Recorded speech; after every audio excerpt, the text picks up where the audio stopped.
Right, thanks for joining us, Michael. Take some questions from the room first. Cool. MVP, man, having you back in London after the last event, finally being for a title, you know, we're seeing it on the buses everywhere, it's up, it's plastered all over London. What does it feel like to finally be fighting for that title, not just that, but to be doing it in London? For me, it's just, I just love fighting in London. I love the energy that I get from, the supporters, the fans, the family, the team, just everybody, it just feels like everyone in there is just there for me.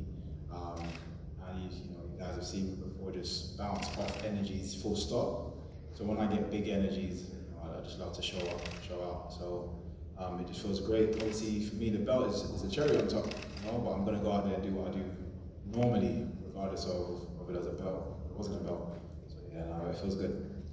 Obviously, a bit disappointing not being able to have Amosov in the title. Obviously, that's no one's fault. But was it a harder adjustment for you adjusting to someone like Logan, or because he comes from a wrestling heavy background as well? Is it sort of a similar preparation that you've had for this fight?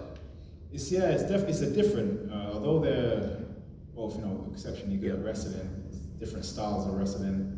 I find Logan's style more familiar to what majority of people in MMA do versus Amosov's style. So I think it's technically it was a better adjustment, but still an adjustment.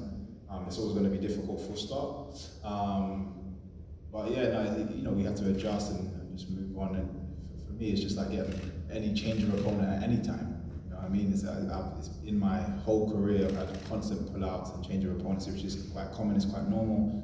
So it's not something that's shocking or difficult to, take a sidestep to. So yeah, it's all good. And obviously, MMA is always a growing sport, especially here in the UK. We're now at a point where pretty much every organisation is available very easily and readily on UK TV. Winning the title in London, would that, do you think, solidify you as probably the biggest star in MMA, in UK MMA at the moment?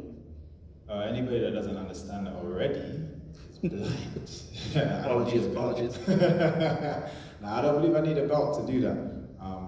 I've always been, that was my goal anyway.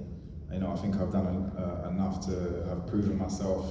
And it's great to see when I look at fellow UK athletes where they're at the moment. In comparison to when I first started, it was very few and far between. Anybody that was, one, even doing well, two, doing well, exceptionally well in terms of success towards belts, so on and so forth. So, I just feel good about it. No worries, man. Thanks for talking to me. It's great to see you back in London. Can't wait for Friday. Nice one, man. Go to Jane.